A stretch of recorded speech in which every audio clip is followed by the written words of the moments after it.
नमस्कार किसान भाइयों और बहनों, स्वागत है आप सभी का हमारे कार्यक्रम कृषि दर्शन में। किसान भाइयों, आज के कार्यक्रम में हम जानेंगे मौसमी फलों का परिरक्षण द्वारा उद्यमिता और साथ ही साथ जानेंगे पशुओं में होने वाले छेरा रोग के विषय में। तो आइए कार्यक्रम की शुरुआत करते हैं और सबसे पहले एक नज़र डालते हैं कृषि समाचार पर। नमस्कार, खबरें खेती में आपका स्वागत है। मैं हूं रूपम। आइए एक नजर डालते हैं कृषि समाचार में आज क्या है खास। प्रदेश के किसानों की समस्याओं का समाधान सरकार की प्राथमिकताओं में शामिल। मुर्गी पालन करें, आत्मनिर्भर बने। मछलियों के आहार एवं रोग का प्रबंधन करेंगे तो मछलियां भी अच्छा मुनाफा देगी। कृषि मंत्री सुधाकर सिंह ने कहा कि राज्य के किसानों को उनके फसल उत्पादों के लिए बेहतर मूल्य दिलाने एवं फसल उत्पादों के विपणन में किसानों के समक्ष उत्पन्न हो रही चुनौतियों एवं समस्याओं का स्थायी समाधान तलाशने के प्रति सरकार प्रतिबद्ध है।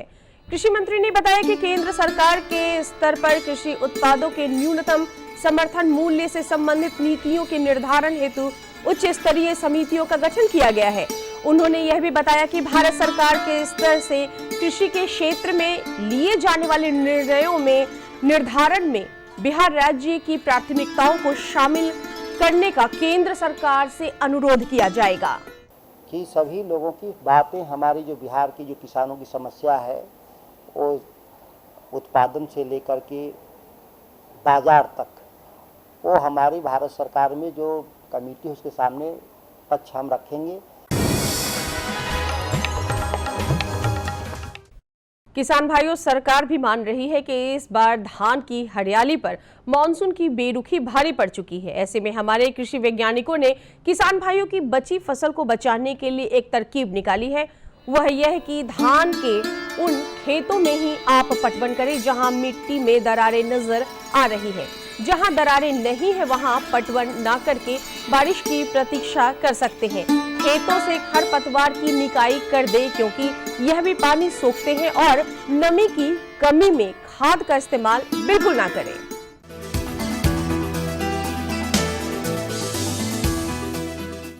खबरें खेती में आज आपकी मुलाकात वैशाली जिले के रानी पोखर डुमरी ग्राम के युवा किसान राजू कुमार से, जो मुर्गी पालन कर आत्मनिर्भर बन चुके हैं। ये राजू का पोल्ट्री फार्म है। मुर्गियों के खाने के लिए दाना, पानी और तफरीह के लिए पर्याप्त जगह के साथ। दरअसल धीरे धीरे देश में खेती का पैटर्न बदलता है और किसान किसानी से व्यवसायी के रूप में सामने आ रहे हैं। ये देश की खुशहाली के लिए शुभ संकेत है, क्योंकि आत्मनिर्भरता से दूर रखने वाली खेती में भी स्वरोजगार, स्वावलंबन का स्वाद अब आने लगा है। 5 साल पहले राजू ने लगभग 5 लाख की लागत से ये फॉर्म बनाया और इन्हीं मुर्गियों से राजू को हर दिन 40 दिन के अंतराल पर 80 से 90 हज़ार रुपए आ जा रहे हैं। राजू कहते हैं कि दूसरी जगह रोजगार करें, उससे बेहतर है कि अपने गांव में, अपने घर में रहकर रोजगार किया जाए। यही है भारत की युवा सोच।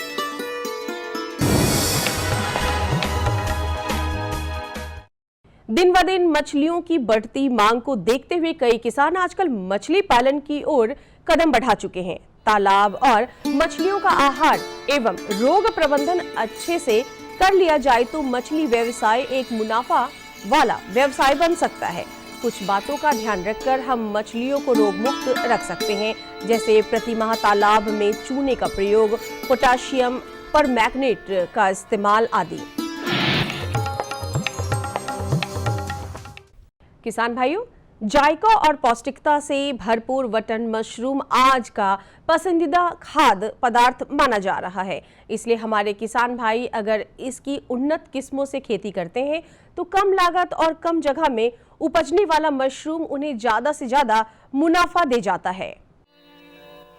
श्वेत मशरूम की आकृति बटन के समान होने के कारण इसे नाम दिया गया है बटन मशरूम। ये मशरूम शुरू में बटन के आकार के समान छोटे और मोटे तने वाला होता है।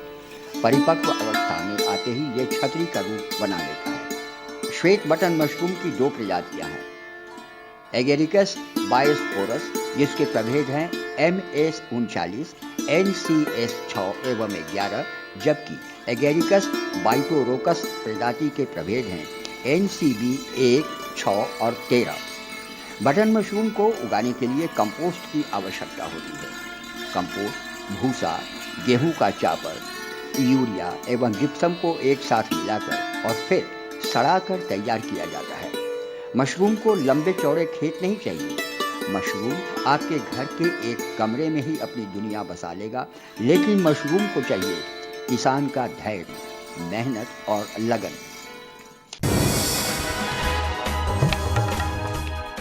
और अब एक नजर मंडी के ताजा भाव पर।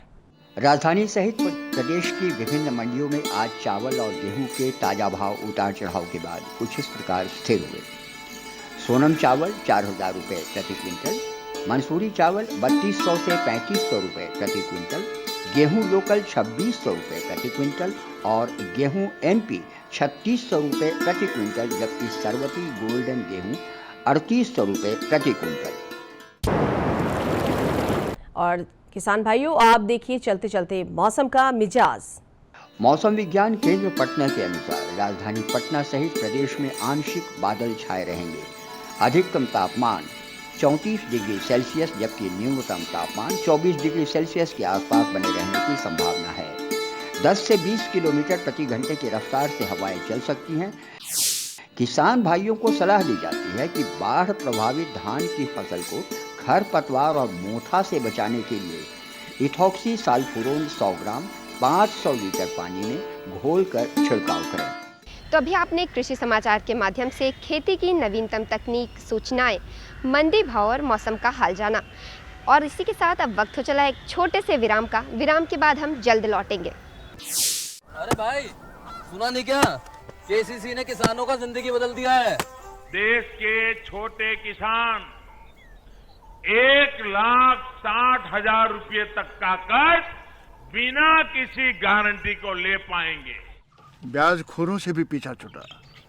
मैं तो जैविक खेती का पूरा सामान मंगा लिया। KCC का भी कोई दबाव नहीं है। ब्याज चुकाने के लिए पूरा 1 साल मिलता है। समय पर भुगतान करने पर केवल 4% के सालाना ब्याज पे लोन मिल गया मुझे। अपना आधार कार्ड, लेटेस्ट फोटो और जमीन के कागजात लेके अप्लाई करो बस। और नामांकन भरने के लिए जेब भी ढीली नहीं करनी पड़ी।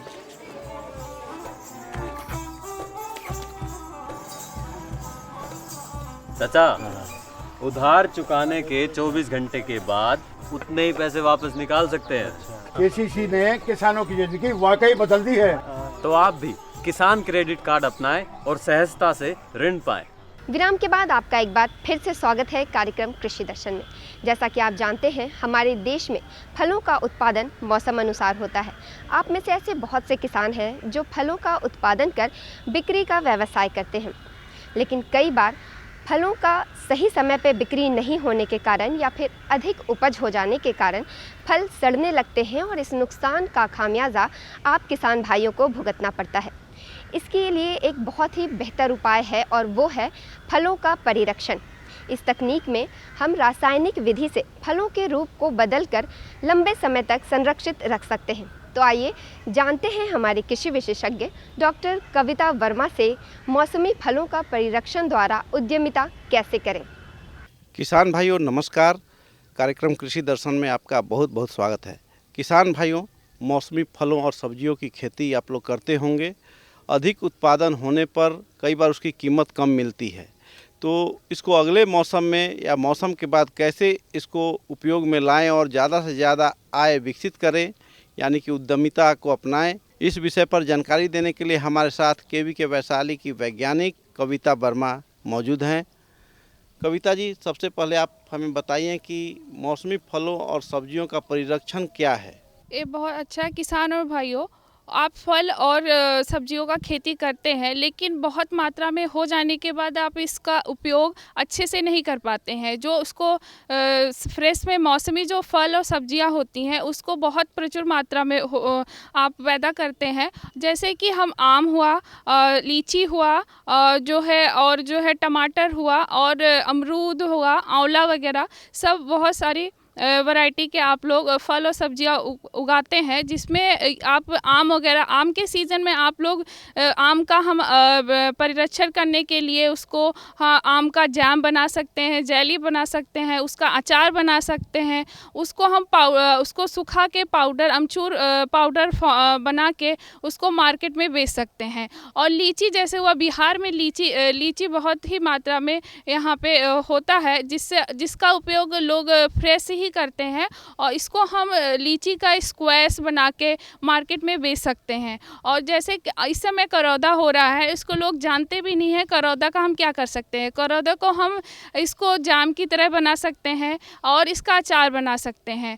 करौदा जो होता है, करौदा में विटामिन सी की बहुत मात्रा होती है। अगर हम 1 से 2 करौदा डेली खाते हैं तो उससे हम विटामिन सी की जो है उसको पूरा कर सकते हैं शरीर में। और विटामिन सी जो होता है उससे हम हेल्थ बेनिफिशियल होता है मसूड़ों के लिए। विटामिन सी की कमी से स्कर्वी रोग होता है। अगर हम करौदा लेते हैं अपने खाने में और चटनी या कुछ रख के, तो उससे विटामिन सी की पूर्ति होगी, उससे स्कर्वी रोग भी नहीं होगा। विटामिन जो होता है हमारे हेल्थ के लिए बहुत अच्छा होता है, क्योंकि ये हमारे इम्यूनिटी सिस्टम को भी बूस्ट करता है। आप बहुत तरह की बीमारी होती है आजकल, उसको इम्यूनिटी जब हमारी अच्छी रहेगी तो उसके लड़ने की क्षमता अच्छा रहेगा। आप लोग यहाँ बिहार में केले की खेती भी बहुत होती है, आप लोग देखते हैं, करते भी हैं। और इसका जो फल होता है, ज़्यादातर आप इसका पका फल ही यूज़ करते हैं। जो कच्चा वाला होता है आप लोग उसको परिरक्षण करके, मतलब उसका चिप्स बना सकते हैं। चिप्स बना के उसको रख सकते हैं, उससे अपना इनकम जनरेट कर सकते हैं। और हम इसको, जो केला होता है, कच्चा केला, इसको छिलका उतार के इसको आप सुखा के धूप में, इसके बाद उसको पाउडर बना सकते हैं। पाउडर को जो हम पाउडर बनाने के बाद इसको मार्केट में बेच सकते हैं। पाउडर का जो यूज़ होता है बहुत सारे विभिन्न खाद्य पदार्थों को बनाने में उसका उपयोग होता है। और जो केला होता है उसमें पोटेशियम, कार्बोहाइड्रेट, प्रोटीन बहुत ही प्रचुर मात्रा में होता है, जो हमारे हेल्थ के लिए बहुत ही अच्छा होता है। और जो पाउडर जो होता है केले का, वो हम जैसे कि केक में, बिस्किट में और बहुत सारे खाद्य पदार्थों में यूज कर सकते हैं बनाने में। और जैसे मैंने बताया कि सब्जियों को भी हम परिरक्षित कर सकते हैं। उसको जैसे टोमेटो है, टमाटर को हम क्या करते हैं, खेती करते हैं, लेकिन उसको ज़्यादा जब टमाटर हो जाता है तो उसका स्टोरेज हम नहीं ज़्यादा करते और बिक्री भी उतना नहीं हो पाती है, तो उससे वो ख़राब हो जाता है। उसको हम क्या कर सकते हैं, उसको सॉस बना के उसको स्टोर कर सकते हैं। तो किसान भाइयों, मौसमी फलों और सब्जियों के रखरखाव और परिरक्षण के बारे में विस्तार से जानकारी दी कविता ने। उम्मीद है आप इनके सुझावों से लाभ उठाएंगे। कविता, आपने बहुत अच्छी जानकारी दी हमारे किसान भाइयों को, इसके लिए आपका बहुत बहुत धन्यवाद। Today, Platform of Platforms is going to be launched by Honorable Agriculture Minister Shri Narendra Singh Tomar, Honorable Agriculture Minister of State Ms. Shobha Karandalaje, and Honorable Agriculture Minister for State Shri Kailash Chaudhary, in the presence of Honorable Chief Minister of Karnataka Shri Basavaraj Bommai and Honorable Minister of Fertilizers and Health and Family Affairs Shri Mansukh Mandviya. हमने एक किसानों के लिए मंडी इनाम की योजना की है। आज किसान अपना माल ऑनलाइन हिंदुस्तान की किसी भी मंडी में बेच सकता है। अब वो मजबूर नहीं होगा। 1,260 markets all over the country. 1,73 lakhs beneficiary farmers. More than 2.25 lakh traders. Narrate the glorious story of 6 successful years of ENAM. Today, with the launch of Platform of Platforms, ENAM is all set to take a big leap to next level. POP will prove to be a revolutionary step as far as agri-marketing system is concerned. It will serve as one-stop shop for farmers, traders, entrepreneurs and people related to agriculture. Through digitalization, it will ascertain the availability of service providers for different services. On one hand, farmers will get access to new markets, while on the other hand, they will be able to sell their produce to traders and buyers from other states also. Moreover, getting the quality of crops tested through modern equipment and technology will be a lot easier. Farmers will get to know about the location of warehouses and godowns near them from empaneled service providers. Whereas, with the help of single window system of POP, they will get better logistic options, making crop transportation simple as well as economical. Services like POP Fintech will further add to the convenience as they will provide banking facilities and trade finance options, resulting in immediate payments to the farmers. Platform of platforms, which marks its commencement today with 41 empaneled service providers, will reduce farmers' input cost, impart an ease to business, and make India strong, successful, and Atmanirbhar.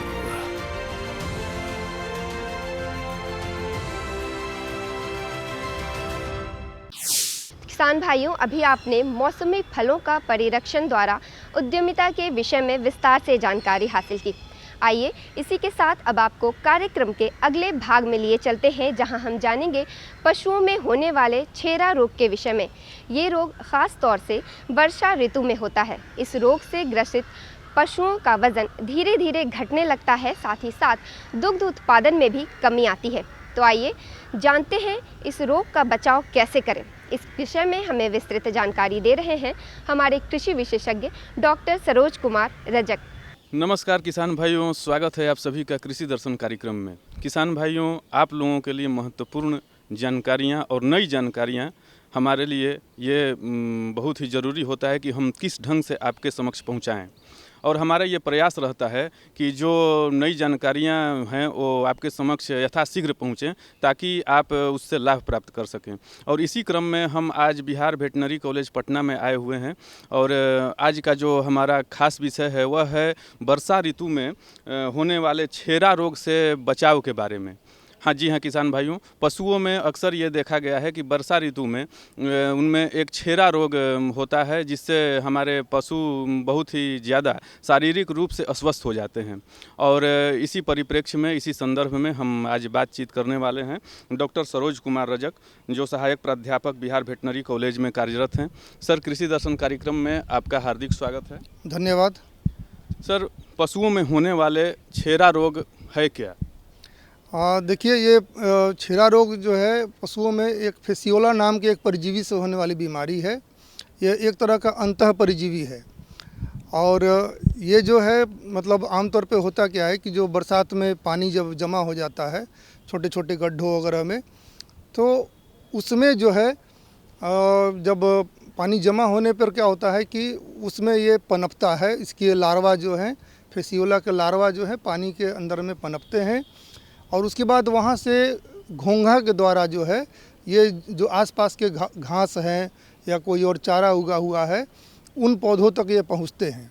जिसके बाद जब पशु हमारे वहाँ चरने जाते हैं और उस तरह के संक्रमित घास को चरते हैं, तो उनके पेट में ये बीमारी जो है, ये कीड़े जो है पनप के और लगभग 1-1.5 इंच के साइज़ का हो जाते हैं, और लीवर को जो है उसके कोशिकाओं को और उसके ऊतक को जो है डैमेज करने लगते हैं, नष्ट करने लगते हैं, और इसके कारण लीवर डैमेज होता है पशु का, और पशु जो है काला बदबूदार गोबर जो है वो करने लगती है, जिसको कि हम लोग बोलचाल की भाषा में छेरा रोग कहते हैं। तो ये एक परजीवी जनित बीमारी है, और अगर इसको समय पर उपचार नहीं किया जाता है तो पशुओं की इसमें मृत्यु भी हो जाती है। तो इसलिए ये काफ़ी जो है मतलब एक गंभीर बीमारी है कि हमारे जो पशुपालक भाई हैं वो इस रोग की पहचान किस तरह से करें, इसके लक्षण क्या हैं, इसके बारे में सर जानकारी दिया जाए। जी बिल्कुल राजेश जी, बहुत अच्छा प्रश्न है आपका कि हमारे पशुपालक भाई को ये पता होना चाहिए कि वो कैसे पहचानेंगे कि उनके पशु को छेरा रोग हो गया है। तो देखिए पशुपालक भाई, इस बीमारी में पशु जो है आप देखेंगे कि पतला पखाना जो है गोबर पतला करने लगता है, और जैसे कि आमतौर पे जो पतला दस्त होते हैं उससे ये भिन्न होता है। ये इस मायने में भिन्न होता है कि गोबर जो होता है वो काला रंग का होता है और बदबूदार भी होता है, उसमें से बदबू उठती है और थोड़ा बहुत फेन भी उसमें से निकलता है। तो ये कोई सामान्य मतलब पतला दस्त नहीं है। इसके अलावा जो है पशु के जबड़े के नीचे सूजन हो जाती है, ये भी एक चिन्ह है कि पशु को छेरा रोग है। और पशु जो है बहुत धीरे धीरे कमज़ोर होने लगता है। और कोई भी जो हम लोग एंटी डायरियल दवा जो देते हैं आमतौर पे बैक्टीरियल या दूसरे प्रोटोजोअल बीमारी पे हम लोग जो देते हैं तो वो इस पे काम नहीं करता, जिसके कारण पशु और ज़्यादा दुर्बल होते जाता है और इसमें फिर डिहाइड्रेशन होने लगती है। ज़्यादा दस्त होने की वजह से पानी की कमी हो जाती है शरीर में, जिसके कारण पशु जो है गंभीर अवस्था में भी पहुंच जाता है। सर, इसी संदर्भ में जो अगला सवाल है वह यह है कि हमारे जो पशुपालक भाई हैं वो अगर पशु इस रोग से संक्रमित हो जाते हैं तो उससे बचाव किस तरह से करें, उसका बचाव सर क्या है? बिल्कुल, हाँ, देखिए बचाव ही सबसे ज़्यादा महत्वपूर्ण चीज़ है। देखिए इलाज, पशु बीमार पड़ जाएं उसके बाद इलाज के लिए इधर उधर दौड़ें, उससे बेहतर है कि हम अपने पशु को बीमार होने से बचाएं। और इसके लिए आवश्यक है, जैसा कि हम लोग जान रहे हैं कि ये जो है जो जल में जो परजीवी पनपता है उसकी वजह से हमारे पशु को ये समस्या बीमारी होती है। तो हम लोग क्या करें कि जो हमारे आसपास जो गड्ढे हैं बरसात में उसको हम भर दें सबसे पहले। खासकर जहाँ पे पशु हमारी चरती है वहाँ आसपास अगर गड्ढे बने हुए हैं तो आप उसको ढक दीजिए, बंद कर दीजिए। और अगर मान लीजिए थोड़ा बहुत जल स्रोत है तो आप अपने पशु को वहाँ बिल्कुल चरने के लिए नहीं छोड़ें, ये आपको ध्यान रखना पड़ेगा। क्योंकि आप जानते हैं कि मतलब वैसे जो घास वहाँ पे जो उसके आसपास घास जो है वो बिल्कुल ही संक्रमित होंगे इस समय उस परजीवी से, और पशु जैसे ही आपको उसके घास को चरेगी या उसके चारे को चरेगी आपको संक्रमित होगी। तो इसलिए आप वहाँ पशु को न चराएं। और इसके बाद अगर मान लीजिए ज़्यादा तालाब पोखरा अगर आसपास है तो आप वहाँ पे बत्तख पाल सकते हैं। बत्तख जो है एक तरह का बायोलॉजिकल मतलब बचाव का तरीका है। वो क्या करता है, बत्तख जो है घोंघे को खा जाते हैं और घोंघा ही इसका वाहक होता है जो कि जल के स्रोत से लार्वा को माने घास तक लेकर के आता है। तो अगर आप बत्तख पालते हैं तो वो घोंघा को खा के नष्ट कर देता है। इस प्रकार से उसका जो इंटरमीडिएटरी होस्ट जो होता है, बीच वाला वाहक जो होता है वो नष्ट हो जाता है। तो हमारा घास फिर वो कृमि से मुक्त हो जाता है और हमारे पशु को छेरा रोग फिर नहीं होगा। और अगर मान लीजिए छेरा रोग हो जाता है तो मैं उसका थोड़ा सा उपचार भी बताना चाहूँगा कि देखिए प्राथमिक अवस्था में जो है अगर पशु ज़्यादा मतलब गंभीर नहीं है तो उस समय हम लोग ऑक्सीक्लोजानाइड नाम की दवा जो है वो सिरप में भी मिलता है, बोलस में भी मिलता है। तो ऑक्सीक्लोजानाइड दवा हम लोग पशुओं को शरीर के भार के अनुपात में देते हैं। इसके अलावा जो है कुछ हर्बल प्रोडक्ट्स जो है जो डायरिया रोकते हैं हम लोग वो सब भी देते हैं। और साथ ही साथ हम लोग ये ध्यान रखेंगे पशु को जितना ज़्यादा हो सके पानी पीने के लिए दें ताकि बॉडी में जो है डिहाइड्रेशन, पानी की कमी नहीं हो। और अगर इन केस पानी का कमी होता है तो हम लोगों को इंट्रावेनस जो है सलाइन चढ़ाना पड़ेगा। तो इस चीज़ को ध्यान रखना पड़ेगा। और पशुपालक भाई, जैसे अगर आपको ज़्यादा समस्या अगर बीमारी से हो रही हो, ज़्यादा पशुओं में हो गया, तो हम आपको राय देंगे कि आप जो निकटतम पशु चिकित्सा पदाधिकारी आपके हैं आप उनसे संपर्क कीजिए और अपने पशुओं का उचित उपचार कराइए। बिल्कुल सही कहा सर आपने। सर, ये एक और हम सवाल आपसे ये पूछना चाहेंगे कि जो हमारे पशुपालक भाई हैं अगर पशु इस रोग से ग्रसित हो जाते हैं तो सर आमतौर पर जो देखा गया है कि हमारे पशुपालक भाई ये घरेलू उपचार भी करने के लिए तैयार रहते हैं और उसको प्राथमिकता देते हैं। तो सर इसमें सावधानी क्या बरती जाए, सावधानी के बारे में सर हमारे पशुपालक भाइयों को आप जानकारी दें। जी बिल्कुल, आपने सही कहा। चूँकि हमारा राज्य जो है बहुत सारे प्राकृतिक संसाधनों से भरा पूरा राज्य है, यहाँ हर एक प्रकार के औषधीय पौधे जो है पाए जाते हैं और निसंदेह जो है औषधीय पौधे काफ़ी कारगर होते हैं, बहुत ही उपयोगी और साथ में पैसे की भी बचत होती है इलाज में। लेकिन मैं तो आप ये राय दूंगा अपने किसान भाइयों को कि देखिए ये जो बीमारी है इसमें आप औषधीय पौधों से उपचार करने की प्रयास नहीं करें, क्योंकि एक परजीवी जनित बीमारी है, वो भी स्पेशल किस्म का परजीवी होता है जो लीवर के ऊतक में जा कर के उसको नष्ट करता है। और सामान्य डायरिया जो होता है उसके लिए बहुत सारे औषधीय पौधे हैं जिसका हम सामान्य तौर पे प्रयोग करते हैं, ये बहुत अच्छी बात है। लेकिन ये लीवर फ्लू का अगर आप देख रहे हैं, पतला बदबूदार गोबर, इस तरह से अगर आप इस तरह के सिम्टम वाले कोई पशु देख रहे हैं, तो मेरा आपसे अनुरोध होगा कि आप जो है इसका एलोपैथिक उपचार कराएं, क्योंकि हमें शीघ्र जो है रिलीफ की ज़रूरत है इस बीमारी में। हमें आवश्यकता है कि हमारा पशु जो है जल्दी से कृमि मुक्त हो जाए और स्वस्थ हो जाए, तो इसलिए हमें जो वेटरनरी डॉक्टर से मिलके और इसका उपचार कराना होगा। बहुत ही अच्छी और महत्वपूर्ण जानकारी सर, इसके लिए हम आपको हृदय से आभार व्यक्त करते हैं आपका कि आप हमारे कार्यक्रम में आए और इतनी अच्छी जानकारी आपने प्रदान की हमारे पशुपालक भाइयों को। बहुत बहुत जी, आपका भी बहुत बहुत धन्यवाद। तो किसान भाइयों, आज की कड़ी में हमने आपको खेती बाड़ी की कुछ नवीनतम जानकारियां दी। उम्मीद है ये जानकारियां आपके लिए लाभकारी रही होंगी। अगली अंक में ऐसी ही कुछ और जानकारियों के साथ हम फिर से हाजिर होंगे। तब तक के लिए मुझे और कृषि दर्शन की पूरी टीम को दीजिए इजाज़त। नमस्कार।